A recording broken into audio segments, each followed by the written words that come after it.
Senza traccia si chiama la complessa operazione di polizia a livello nazionale per tutelare la risorsa ittica, operazione che ha impegnato anche militari e motovedette della Guardia Costiera del Veneto, sotto il coordinamento del nono centro regionale di controllo area pesca del reparto operativo della Direzione Marittima di Venezia.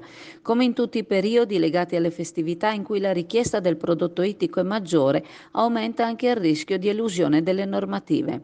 Oltre all'eclatante carico di 840 kg di carpe e siluri accatastati senza rispetto delle norme igienico-sanitarie tra i sedili di un'autovettura con pure 3 uomini a bordo in provincia di Bergamo, sono state sequestrate oltre 5 tonnellate e mezzo di prodotti ittici congelati provenienti dal sud-est asiatico con termine minimo di conservazione superato, pronti per essere immessi sul mercato del nord Italia. La scoperta di questo stock ha portato al sequestro del prodotto e a una sanzione amministrativa di 2.000 euro. In provincia di Bolzano un controllo presso uno stabilimento all'ingrosso ha portato ad individuare prodotti ittici privi dell'etichettatura della tracciabilità e la mancanza dell'applicazione di alcune tra le norme HACCP.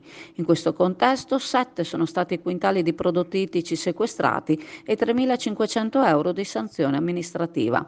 Le ispezioni condotte a terra hanno riguardato esercizi di ristorazione, pescherie e supermercati in Veneto e nelle province lombarde di Bergamo e Brescia.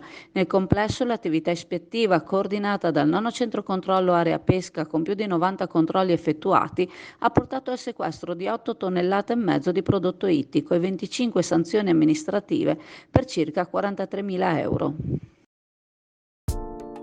Riapre l'Indiga sottomarina, pronta per affrontare l'inverno con il servizio bar, il ristorante e poi pizza, snack e gelati a non finire. All'Indiga troverai ad accoglierti l'ampio parcheggio automatizzato dotato anche di colonnine per la ricarica delle auto elettriche.